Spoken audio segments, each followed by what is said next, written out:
So this evening this is the final one of our virtual workshops for this year. And this one is taking control of your time, which is being presented by ANLP accredited trainer member, Jeremy Lazarus. And I'll just mention before I hand over to Jeremy that I did this course a number of years ago at the NLP conference, and I am still utilising the skills that I learned at the NLP conference workshop. So I know that you're in for a treat. So without further ado, Jeremy, I'm handing over to you. Thank you. Thanks, Karen. Hi, everyone. Lovely to see you all and meet some of you for the first time. Some of you I know. So let me give you 30 seconds about my background, and then the rest of this session will be about you and how you can control your time and help your clients to do that as well. So my background, some of you know me, I actually used to be an accountant and a finance director. I had 18 years in the world of finance. By the way, any show of hands, any accountants or people who are married to accountants or kids who are accountants? Because sometimes I make fun of accountants in the nicest possible way. So if I do, I pip, I pip. Hi, Jeremy. So I had 18 years in that world, and basically in 1999 I quit my job. Why? Because I wanted to make a difference. Some of the things I was asked to do in the world of finance just didn't fit with my values, and started my own coaching business at that point in 1999. Came across NLP a few months after that, and since that point I've studied NLP. I'm a master trainer of NLP, a master executive coach, and I coach and train all sorts of people. And this topic is one of the most important topics, particularly when I coach fairly senior people in the workplace. So I'm curious, how many of you are coaches? How many of you are coaching people in the workplace? Show of hands, please, just so I get an idea. That's most of you as far as I can see. So I think this will be particularly useful for you. So the session itself, I'm going to be giving you some theory, if you like, talking through some of the techniques. And a lot of this will be you doing exercises by yourself and then in breakout rooms, because I don't want this to be just interesting. I want this to be incredibly useful and valuable for you. And one way to do that is for you to actually do some work, so to speak. So let's move on. Let me share my screen. Get down. Hopefully you can all see this. So what are we going to be covering? Well, managing your time in your life, managing your time at work,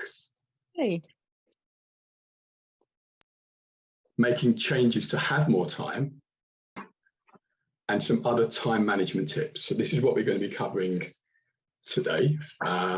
Why is this going to be useful? Well, you can see here, it's going to help. If you've got more time, you'll be less stressed, you'll be more relaxed, which is better for your health. You'll be happier because you'll be doing what you want, the things you want to be doing. You'll be more productive at work. And as a result of that, you'll perform better, have better career prospects, promotion prospects. If you're running your own business, you get better business results. If you're leading or managing, you'll become even more effective as a leader or manager, and you'll be able to coach people on any and all of the above. So I'm going to stop sharing for a moment. Is anyone on the wrong course? Does anyone expect anything radically different from this? I'll take that as a no.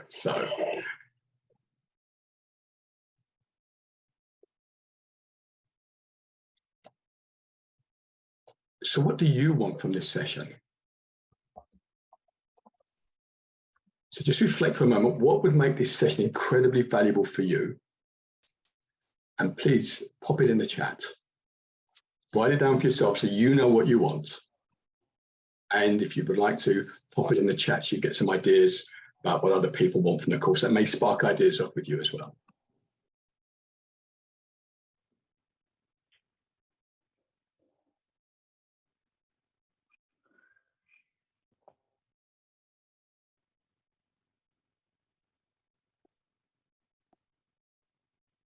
Someone said, I've got a 1-year-old. Use of time is important because there isn't enough of it. Well, talk about that. Be aware of time wasters, we'll talk about that. To turn intentions for time management into actual activity, we'll talk about that. To be more effective with your time, we'll talk about that. We're going to talk about all of this, folks. be more productive, feel more satisfied with how you use your time.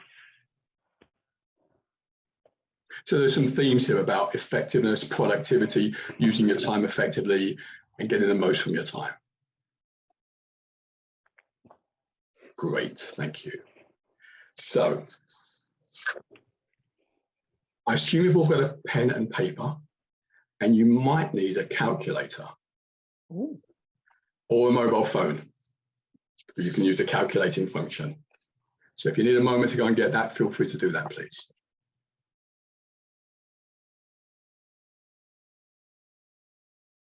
So,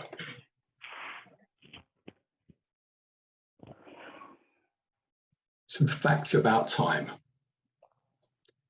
We all have 168 hours in a week, 7 times 24, all of us, whether we are the chief execs of multinational corporations or someone who's completely unemployed or anything in between. We all have the same amount of time. How we use that time is key to our success and our results. And most people waste a significant amount of time. And I'll talk about this and give some specific examples and a bit of evidence a little bit later on. Now, what are some of the main uses of time? So what I'm going to be doing with this session is we're going to be taking it in 2 aspects. One is in your life generally, and the other is going to be in your work or your career or your job or your business. So some of the main uses of time in your life and our lives are, things like sleep, work, chores, family, kids, partner, etc., etc. You can read what's on the screen now. And at work, things like travel, essential meetings, non-essential meetings, admin emails, planning. I put gossip in there because I seem to recall when I worked in organizations around the coffee machine at times, there was a bit of gossip going on. I can't believe I was the only person who found that in the workplace. Managing people. So these are some of the main uses of time. And you may be reflecting on some of the ways that you use your time as well. And we'll be covering that, as I say, in a few moments. So I want to move on now to a simple process for taking control of your time. So in a moment, I'm going to ask you to draw on your paper 5 columns, and I'm going to stop this and I'm going to move on to, can you see this Word document here? Can you see the document in Word? So what you've got is 5 columns. The first and the last are fairly wide. The others are basically wide enough to write some numbers in. So the first column is activity. Second column is now. I'll explain all of this in a few moments. The third column is goal or ideal. The fourth column is plus or minus. The fifth one is what and by when.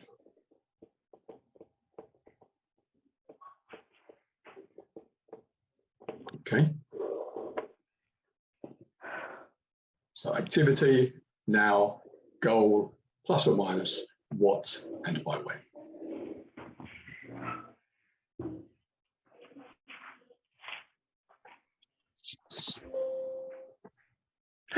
What you're going to do is I'm going to ask you in the first column to list the main areas of, the first one is in life, so ignore the bit about work.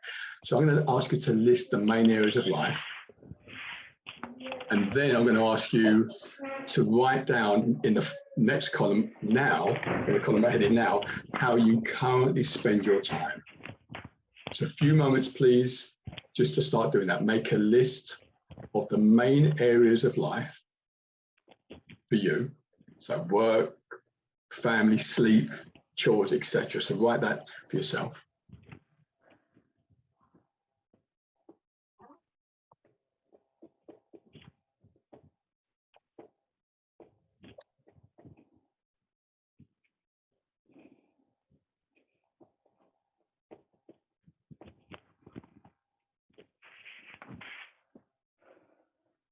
And put in as much detail as is useful for you.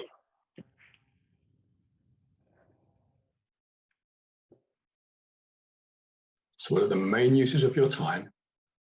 List the activities.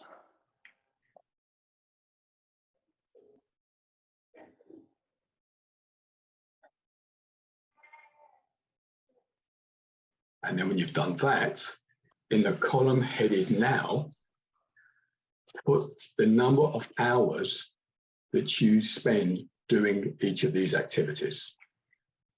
And just before you start doing that, if I could have your attention for a few moments, the total will be 168.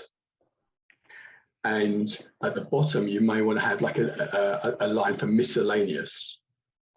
And I would urge you that you have a maximum of 5 hours for miscellaneous, less than an hour a day. And this is in a typical week. I recognize for some people, their weeks are different. So in a typical week, how do you spend your time? And again, I recognize that for some of you, things like exercise, and you may sort of merge certain activities at times. So for example, you may do some exercise with your family. Well, is that time with exercise or is it time with your family?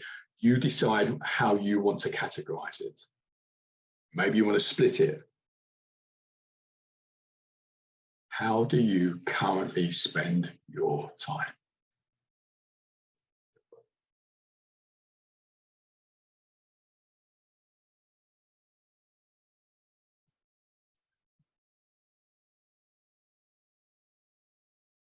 And this is in your life overall. It's your life overall. We're going to cover work later. This is your life overall. So you have 168 hours in the week.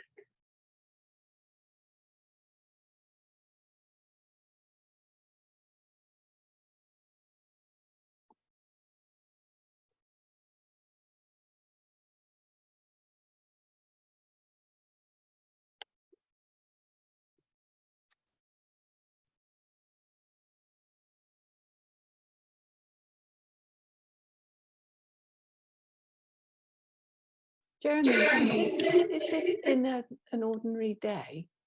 No, this is in a week. A week? Oh, Yes. How do you spend the time in a typical week? okay. Okay.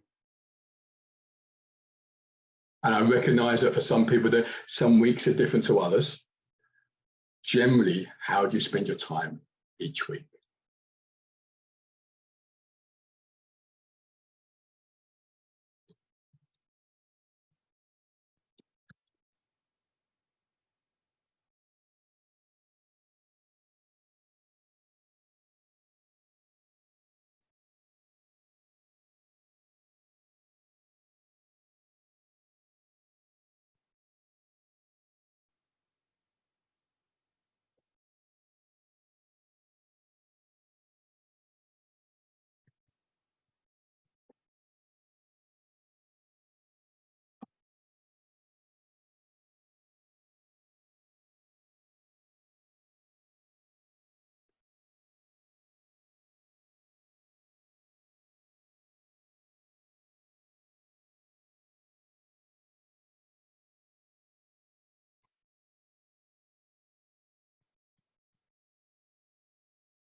This is where you may need your calculator.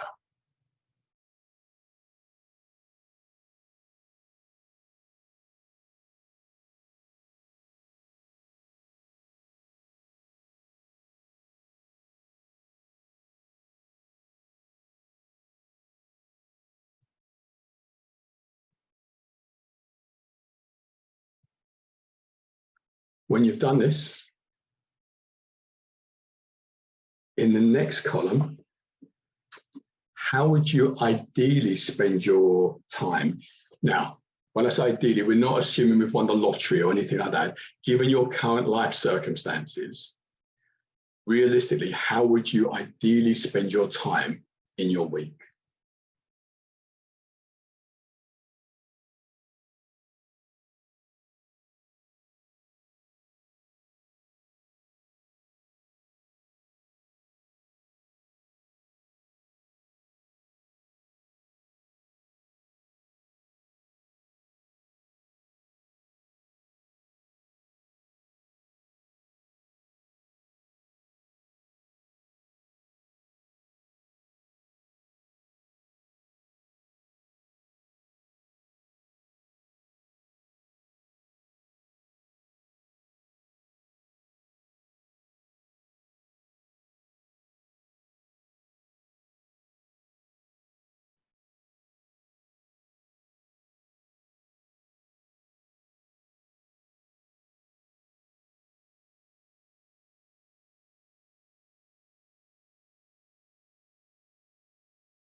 I love using Zoom, and one of the downsides is that if in a face-to-face environment, I could walk around and get a sense of how you're doing, where you are. You've done just the first column, just as the first and second, or first, second, and third.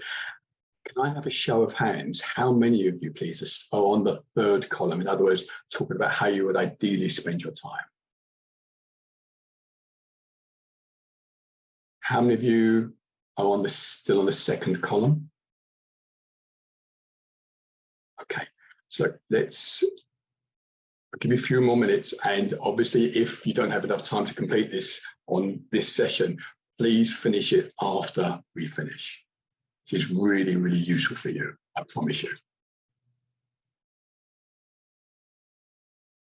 How many of you can already see, like, wow, this is how I spend my time. I didn't realize I'm either wasting too much time, or I do so much of my time. How many of you had some kind of insight already from doing this? Just a show of hands, please. Wow, there's quite a few of you. We've only just started, by the way. There's a lot more to come.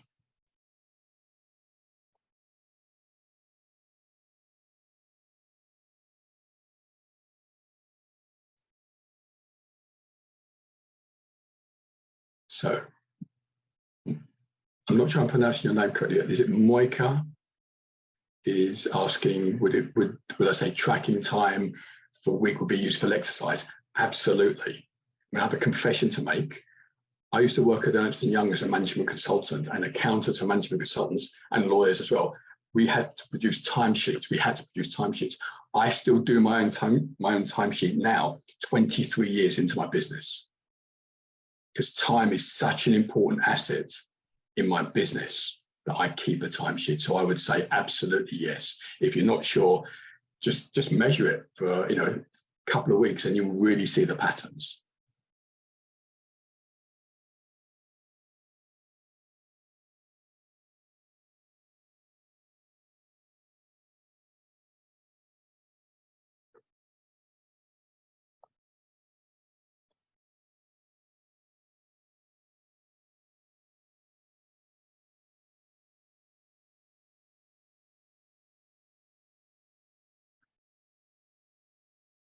When you've completed column 3, column 4 is pluses and minuses. So you're going to take one from the other. So for example, if you currently spend, let's say, 42 hours a week sleeping, and you want to spend 49 hours, you would write +7. In other words, you want to spend 7 additional hours doing it. If you're currently spending 50 hours a week working, and you only want to spend 45 hours, you'd put -5. So in that fourth column, you do the pluses and minuses, and they should total 0.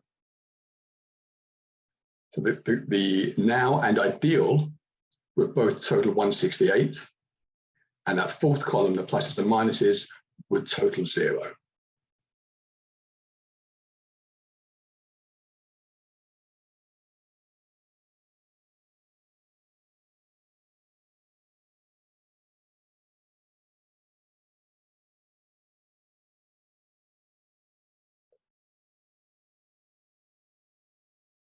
If you're watching the recording, I hope you're doing the exercise too.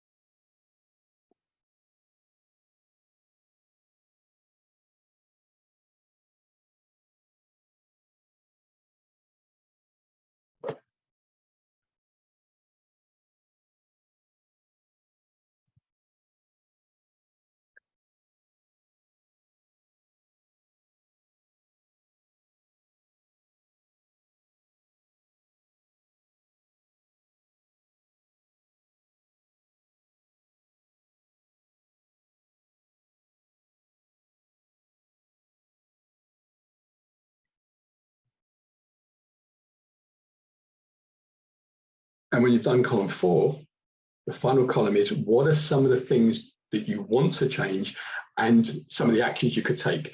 Now, some people think, well, I want to work with the biggest numbers. If you've got, say, you want to do an extra 7 hours a week of sleep. Some people want to work work on that to think, what changes can I make to get 7 additional hours of sleep a week? Sometimes it's worth doing just the small numbers. It could be, for example, that just 1 extra hour a week exercising, or 1 extra hour a week with your partner or your family could make a big difference. So pick some of the items there that are going to make a big difference for you in your life. So what are some of the actions that you could take to make the changes in your time management? What are some of the actions you could take to make changes in your time management? In other words, to help actualize the pluses and minuses, to make them reality for you.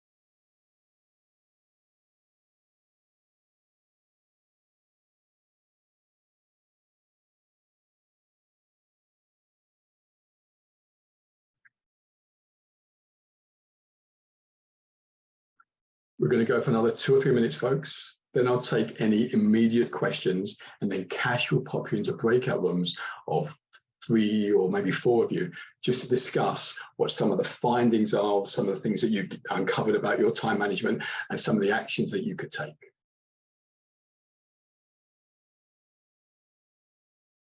So just another couple of minutes, please, folks.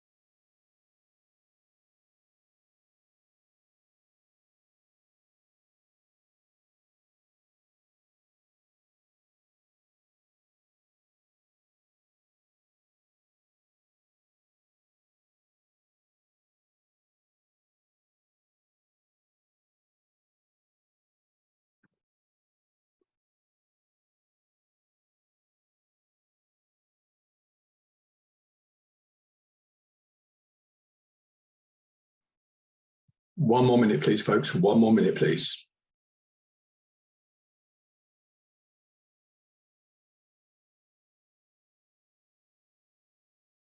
Of all the sessions I run, this is the most important one for me to stick to time, obviously.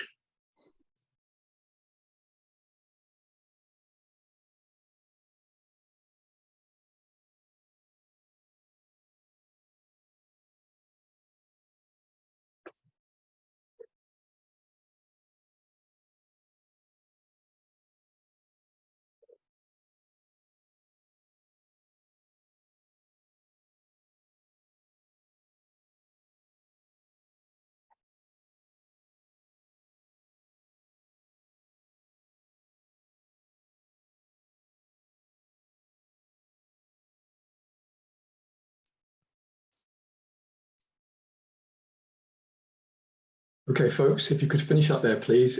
Any questions at this point? Any questions, comments before you go into the breakout rooms? Any questions whatsoever or comments?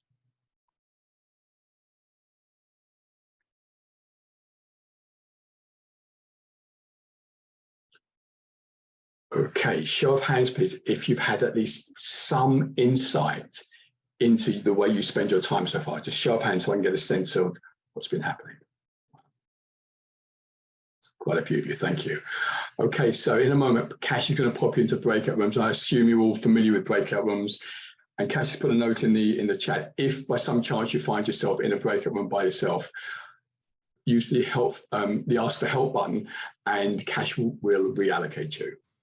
So in the breakout rooms, 10 minutes, please, just to discuss amongst yourselves what some of the key insights that you've discovered, and what are some of the things you could do to help reallocate your time. Okay, so it's coming up to 7:30. See you back in 10 minutes, please, folks. Enjoy.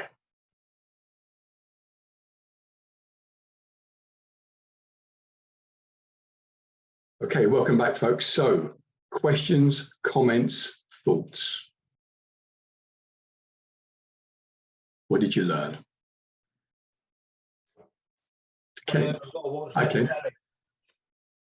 So what was that, Ken? Sorry? I've got to watch less telly. Watch less telly. Who can relate to what Ken's just said? If not telly, but there's something that you need to do less of. Okay. Thanks, Ken. What else? Email. Too much time on that. Too much time on email. Okay. Who can relate to that? Show of hands, please. Great. There'll be some commonalities, folks. There'll be commonalities. Much too much time procrastinating. Okay. Yeah, so I couldn't even account for about 40 hours of my time. So that's just time that I'm not doing anything. Now, this is interesting. I know you're not the only person on the planet who has that, because I've had people from previous courses who said exactly the same as you. Who can relate to what Yvette's just said? You sort of, when you added it up, it's like, hang on, wait, I'm missing 10, 20, 30, 40 hours. Who can relate to what Yvette's just said? A few of you. Okay, it's an opportunity there. It's a real opportunity. Any more comments, thoughts, questions, folks? Not spending enough time with my family. Okay. And I don't need to know the answer, but I'm going to sit. Well, let me ask you, would that benefit you if you did? And would you benefit you and them if you spent more time with them? I think it would benefit them and me. They may not think that, but I do. Okay. I'm sure it would, Shalene. Any more, please, folks? Time One- block.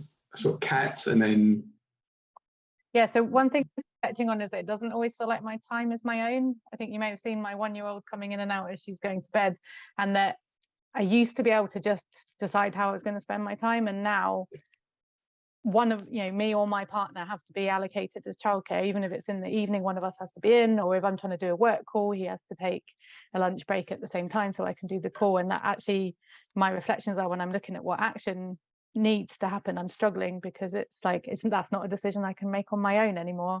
It's, if I want more time to do this and less time doing childcare, then he needs to step up, or we need to find another solution to it. and I accept that in partnerships, relationships, sometimes it's give and take, and you need to perhaps negotiate or have discussions with your partners or your family members. I will come back to that later, Kat. Any other comments or questions, folks? Jeremy, I put some in the Voice, Kat. I put some in the chat. For example, what I find really helpful is to prioritize activities that actually energize me, rather than just reallocating time. When I do that, let's say go for a walk in the forest instead of just sitting down for a break, I find that I can get more out of the rest of my time. So that's been really helpful. Yeah, great. And one challenging one that I noticed when I was writing this out on the hours, that I feel uncomfortable if I have all the hours accounted for. I feel like a part of me wants more miscellaneous time. I don't feel like I want to have all the time planned out. I don't know if you've come across that, but So not very effective. So you can have like chill out time or private time. Mm-hmm. I like that. Yeah, which is, you do what you want with it, obviously. Thanks. So what I learned from Ken, which was really helpful, is planning ahead, but also keeping the end in mind. So kind of go backward, prioritizing what you want done for that week, and then just working your way backward and planning ahead, like for the week. And later, and it's great, Will, and thanks, Ken. And later on in this session, we'll talk about some tips to manage time. For me, the key thing is for you to see in front of you in black and white what your life is like. What you've written down there is, in effect, that's your life. This is how you spend your time. And it's up to you to choose how to spend it the way that works for you and obviously the people around you, so that you get the most from your life, that you're as happy and fulfilled as possible, however you define fulfilled and happy.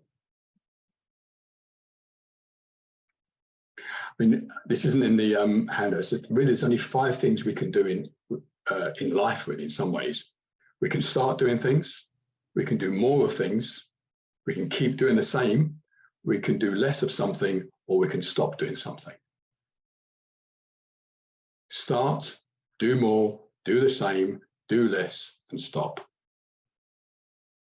And if we have that frame, I think it helps, well, helps many people, perhaps not every single person, but it can help us to think, okay, what do I want to do? What do I want to write in that final column? What action am I going to take? And of course, with you and your clients, my guess is this exercise would be useful for your clients. And I'll talk about the workplace in a few minutes and some of the benefits my clients have seen from this exercise. Any final comments or questions before we move on, folks? So if not doing, do more of, do less of, and. Is it start doing something, do more of something, keep doing what you've been doing, that's a third thing, do less of something, and stop doing something. Awesome. You're welcome. Okay, so we're going to move on. We're going to do basically the same thing for work. So I'm going to share my screen just very briefly. So here are some tips to do this for work. Keep the detail to the necessary minimum. Limit the balancing figure to a maximum of 5 hours, ideally 2. You can refine the figures later. And often the plus or minus columns won't equal 0, particularly if you want to either increase or decrease the number of hours you spend at work. So if you spend currently 50 hours a week and you want to spend 40, that's minus 10 in total. Therefore, the pluses and minus columns are going to equal minus 10. But apart from that, it's the same principle as what we've done with how you spend your time in your life.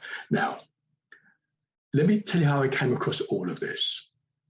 A few years ago, but actually about 20 years ago, I was coaching the chief exec of a music company. And he was saying that, I'm not going to give you the exact numbers, but a significant proportion of the company's profits was down to a very small number of artists. Okay. And I said to him, so how much time do you spend with these artists? He said, about 25% of my time. He said, how much time would you ideally spend? About 45% of my time. And it dawned on me that, I said to him, okay, so what could you do more of and less of, etc. And to cut a long story short, for 2 consecutive years, the company posted record profits, no pun intended, by the way, record profits. But they posted higher profits than they'd ever had. Now, I'm not saying it definitely had anything to do with what I did. I don't know, but it's a happy coincidence because he was focused on the key things that made the biggest impact for his business. And he's not the only person I've done this with. I do this with most of my senior people, executives, senior managers, because all of us are short of time. No, not all of us. Many of us are short of time. And what I found is in the workplace, the higher up in the organization someone goes, the more is expected of them, generally. And so how the senior people focus their time can make a huge difference to the effectiveness of the organization. So I'm going to ask you to do this for your work. And it's useful practice for you personally and professionally, but also if you're coaching, you can help take your clients through it as well. So again, activities, same thing for work. What are some of the main activities? So I've said before, travel, meetings, admin, emails, planning, managing people, whatever it may be. And the total number in the now column will equal the total from what you've just done for your life. So if you currently spend 50 hours, the total will be 50 hours, obviously. But you're breaking the work down into its constituent components. So I'll leave you a few minutes to do that. List the activities at work. How much time do you currently spend doing them in a typical week? Jeremy, can I just check, is that the number of hours we said we're doing now on work, or the number of hours we said our goal was for doing at work? So the activity is activity. The now column, the total in the now column in the work calculation will be exactly the same as it was in the now column for the life. Yeah. If you currently spend 50 hours working, you currently spend 50 hours working. And then when we do the next column of how you'd like it to be, it will be how for the previous exercise. Yeah. Okay, that makes sense. Thanks. Great.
Obviously, if you're watching the video, please do this exercise as well.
So what are the work activities?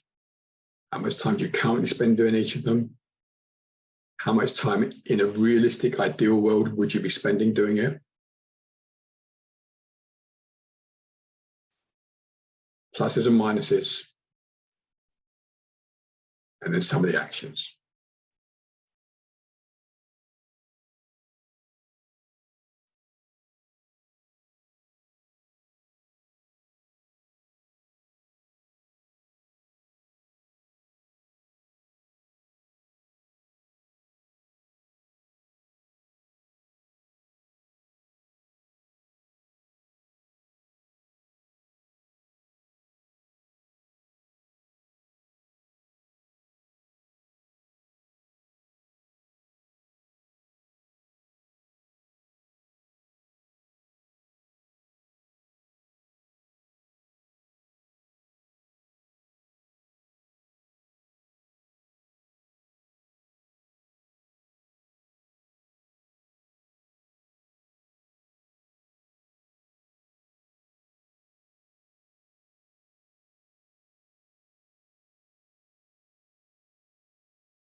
2 more minutes, please, folks. 2 more minutes, please.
Just a few more seconds, please, folks.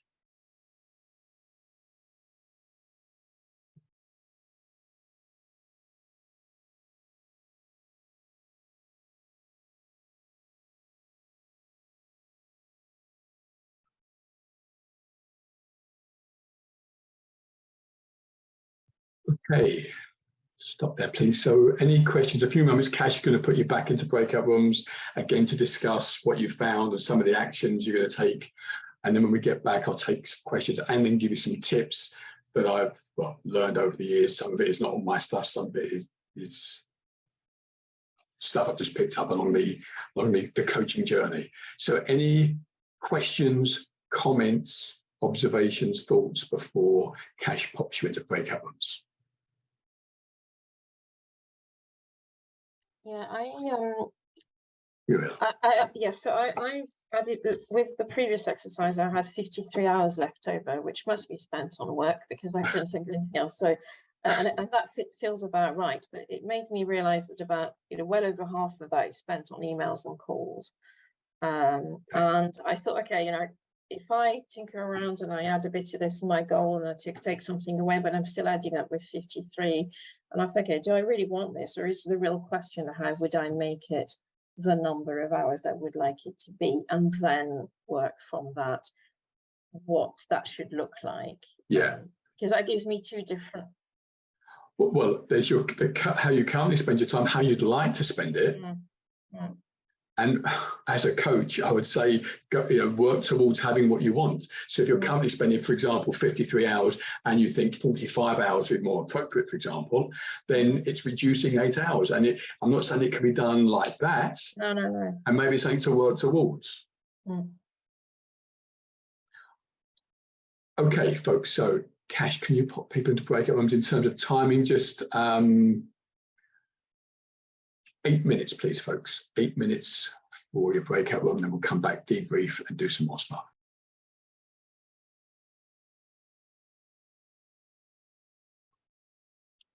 Okay, welcome back, folks. Comments, questions, thoughts, observations.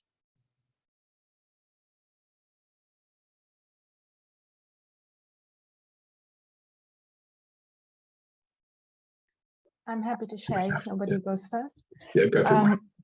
Yeah, so something that I discovered is that actually my goal, the time I'm giving to things now and the goal, they're not that different. And my learning is that actually small tweaks can add up to quite a lot week on week. So, yeah. Great. Who else can relate to what Mike has just said? Quite a few of you, thank you. Who else, please, folks?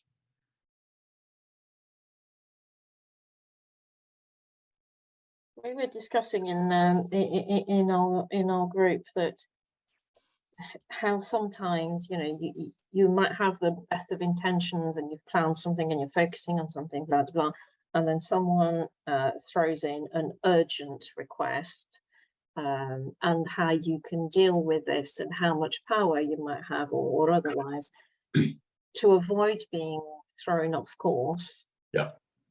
And how to challenge that. So we were just having a conversation, because it's quite different if you're running your own business. You've kind of got a little bit more, not always, but power to kind of push back. But if you're in a company where you have to go through a series of tasks, that's harder to do. So I'll give you some thoughts around that when we come to the tips after this Q&A. And absolutely, I can relate to this. Caroline, Martin, did I see you have your hand up a few moments ago? So we kind of all established that there's things that we want to be better at and to shave time off, but a lot of them we really enjoy. So who can relate to what Caroline's just said? Show of hands, be honest. Can relate? Okay. Yeah, so that was quite interesting, and there were some other bits and pieces in there around other people taking time, and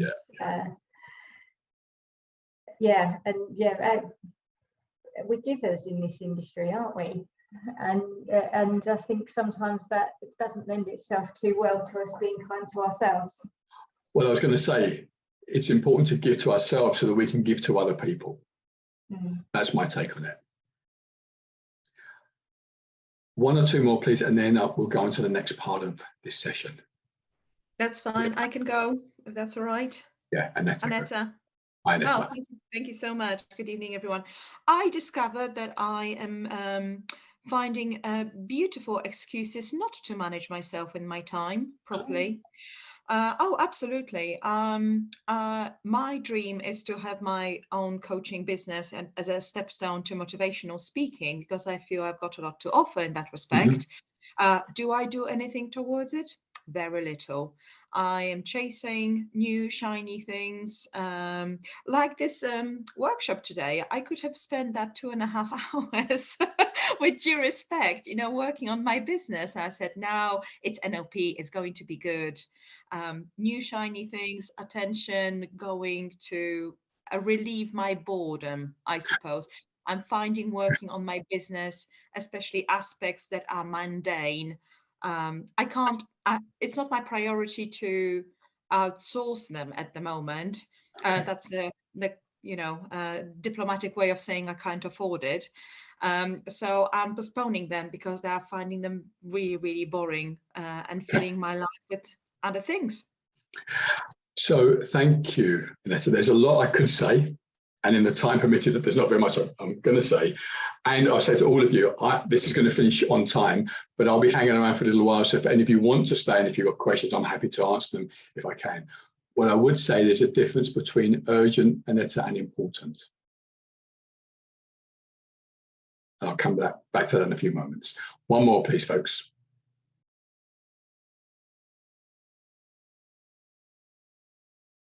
Going once, going twice.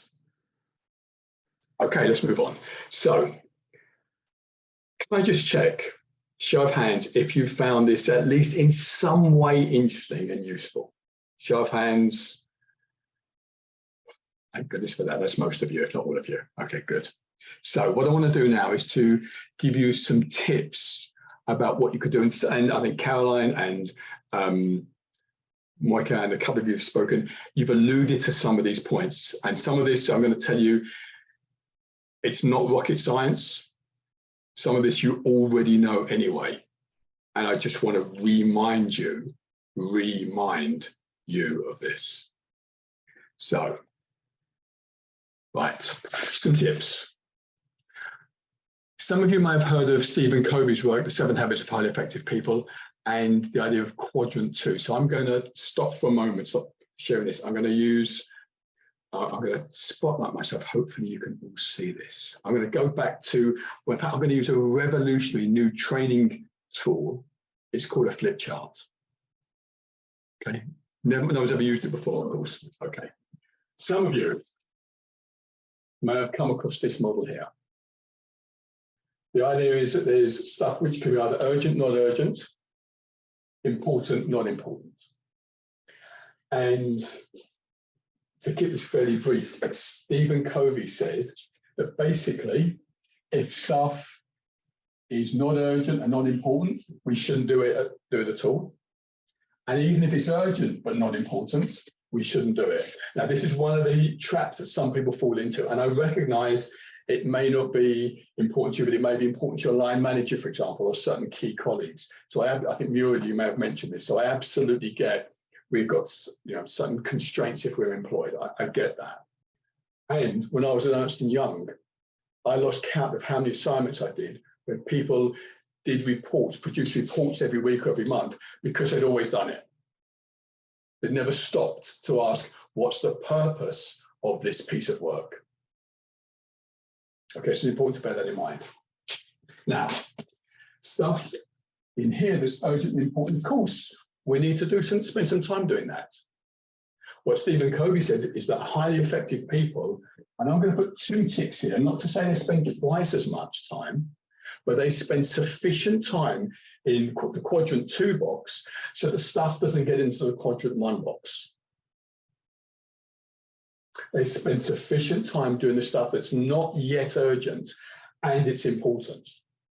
So I'm going to suggest, and I would say this, wouldn't I, that attending relevant training courses falls into quadrant 2. It's not urgent. You know, it wasn't urgent that you were here, I imagine, but hopefully this is important for you. Learning what you've learned tonight for yourself and for your clients is something that's going to enhance your capability as a coach or a business person or an employee or a leader, whatever particular roles you're in.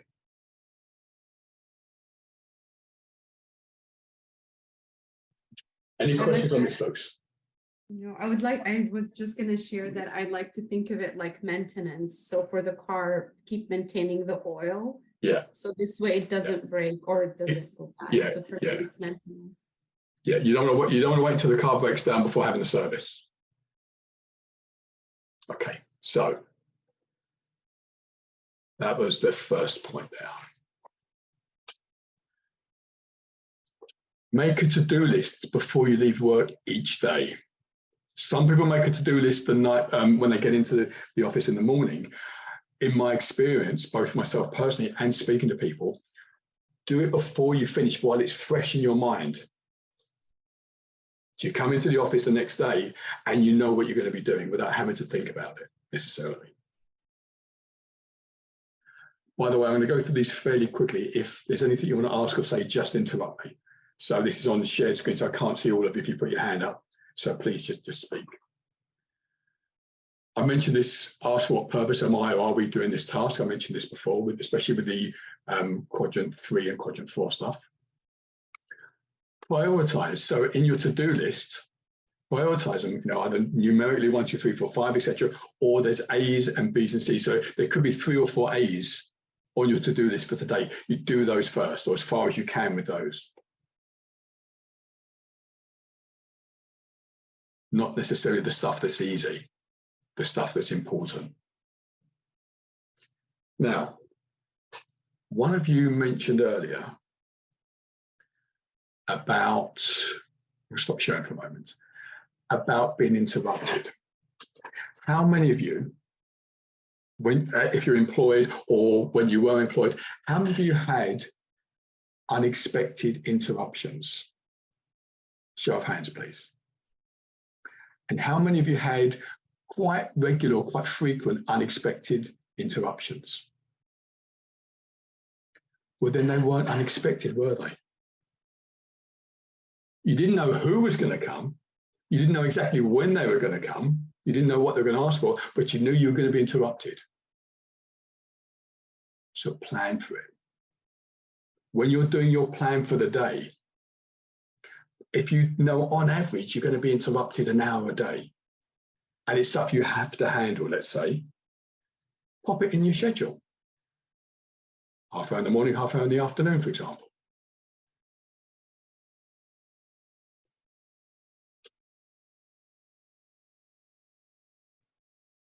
and plan each day by the hour, half hour, or smaller chunks. So, for example, you know, if you're working, let's say 9 till 6, 9 to 9:30, phone these 3 people. 9:30 to 10:30, meeting with Peter, and just do it that way. And you know, 10:30 to 11, interruption time. And obviously, if you're not interrupted, then you can use that time for other stuff. Plan for unexpected interruptions. I mentioned this. When you're employed by someone, and let's say your line manager asks for something, and I totally agree with you, and sometimes you obviously have to do things, to ask, when do you need this by? Because sometimes people say, well, I don't need it for a couple of weeks. So it allows you to plan. Others may say, look, I need it by tomorrow. So I know when I was employed many years ago, I fell into the trap sometimes of the moment the finance director, for example, asked for something, I drop everything and do it for him, even though he didn't necessarily need it at that point.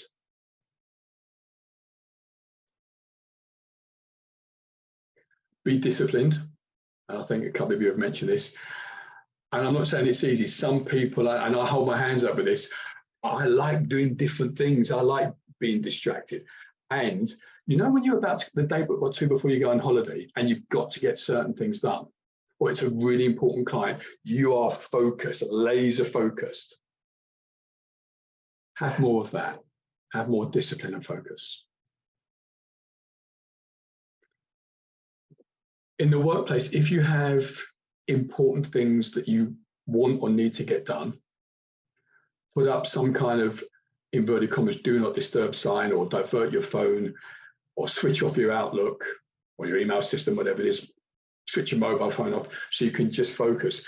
And if you have the, if it's possible for you to perhaps lock yourself away in an office, not necessarily your own office, but perhaps a meeting room, and just close the door and almost hide if you want to get stuff done. That could be useful. Or just block out 1 hour a day and say, you know, people use Outlook as their diary system, you know, put meetings so people don't fill that 1 hour. So, you know, have time for yourself. Make sure you have the time, you create the time to do the things that you need to do for your work so you can get the results that you want. To ask, which is linked to when do you need this by, ask, can it wait? Particularly if you get requests from other departments or people who report to you. Because I'm going to stop sharing for a moment. How many of you can relate to what I'm about to say? How many of you find that people sometimes come to you in the workplace and ask you questions, not because they necessarily need you to answer it for them, but because they can't be bothered to do their own thinking? They could find the answer out themselves if they wanted to. It's just much easier to come to you. So to ask either, can it wait? Or I can't answer it now, can you come back in an hour or 2 hours? Often they'll go and find it from someone else, so they won't come back to you. Can you relate to this?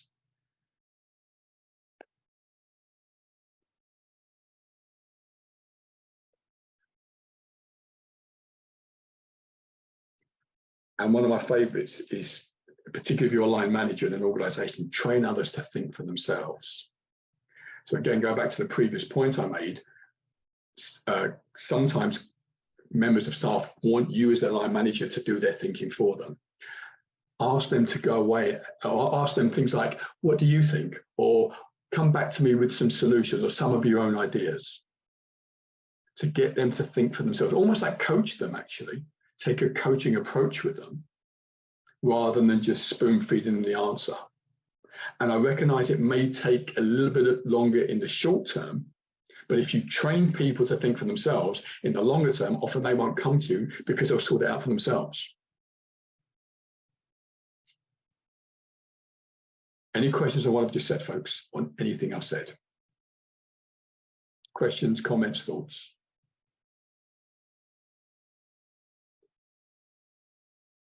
Was there anything I said that you either couldn't do or that your clients couldn't do?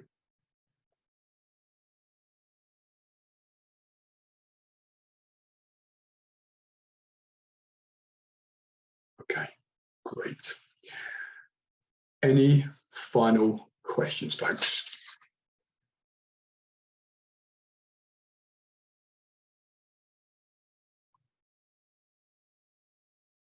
Let me tell you a little story. In about 2001, I went to a sales conference at the Institute of Directors in London. Now, it's at the height of capitalism, sales conference at the Institute of Directors, okay? There were about 100 people in the room, and during the day, the trainer asked people to, and remember these are salespeople here, sales directors, all sorts of people in sales, to write down on a piece of paper the percentage of their time that they either waste or allow other people to waste for them. What do you think the average answer was? Put it in the chat. What do you think? Percentage-wise. 50%, 50, 10, 35. Debbie, you're spot on. It was about 35%. That was the average. Well done, Debbie. It was about 35%. Now, these are salespeople where time is money generally. And I went to the same course about 15 years later, just to see if there's anything new and whatever. And the trainer did the same exercise. And there was the same sort of answer, 35 to 40%. Now, as coaches, if we can coach our clients to be 35 to 40% more productive with their time,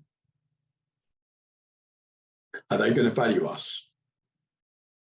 Hugely. Are they going to refer us? Yes. So use this for yourself, use this for your clients.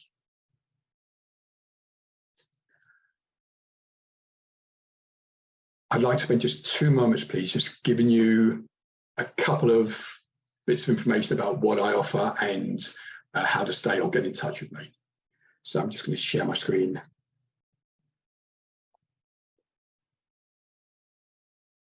So, as I mentioned, I've been a master trainer. I'm a master trainer of NLP. I've been a master trainer for about 15 years. So on my website, there's a special offer of 25% off all the different videos I'm doing. NLP diploma, practitioner, NLP demos. I'm not going to read this out for you. Coaching stuff, sports related stuff, business related stuff. So videos of training courses I've run. There's also, I'm running a clearing limiting beliefs course on the 9th of December. And I think at least one person in the audience has been on a previous version of that. I've got to tell you, it's a one-day course where you'll learn between 15 and 20 ways to clear limiting beliefs. Works for you, obviously, and for your clients as coaches. It's incredibly useful. And it's conversational. It's done conversationally, not with floating above timelines or anything like that. It's conversational belief change. There'll be more of these in the new year. The next one's the 9th of December. I'm going to offer a free debrief of a leadership assessment tool if you've got at least 50 people reporting to you directly or indirectly. Email me if you want more information. The offers end in 3 days. The code is NLP Talk 25%. And I'll email this to Karen, and Karen will email this to you.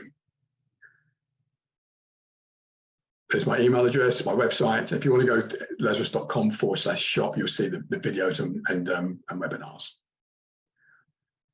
There's my contact details, folks. Unsurprisingly, I do coach training, accredited coach training, NLP-based communication skills, etc., and NLP training to postgraduate level. Again, more contact details. You'll get a copy of these handouts. And fortunately, I had one of when I was a kid, I shared something. My name, I didn't like it when I was a kid because it was quite unusual and got called all sorts of names of derivatives of Lazarus. I won't tell you what they were. But it's one of those names, if you just Google Jeremy Lazarus, if you couldn't remember what was my website address, there aren't too many Jeremy Lazarus NLPers in London. Okay. So folks, I really hope you found this useful. I'm going to be around for a few minutes. If you have questions in the future, please get in touch, connect with me on LinkedIn. And I hope, well, some of you I know personally, so thank you for being here. I'm not going to mention all the names, but you know who you are. And for those of you I haven't met before, it's a real pleasure to meet you. Stay in touch, stay well, use this material wisely, folks. Take care. Thank you, Jeremy. I think this has been, as I said, I've actually attended this before, and to have those useful reminders and some fantastic tips. Certainly, I would recommend switching things off so that you can focus and train others to think for themselves. That's what we do as coaches, and also we're very keen to help everybody else. So teaching others and training others to think for themselves is a really, really helpful tip. Thank you so much, Jeremy. Really enjoyed the session. I'm sure everybody else has as well. And the recording will be up on the website together with the handouts and the code will all be up on the website, hopefully within 24 hours, depending on how many interruptions we get. So thank you again, Jeremy. Fantastic session.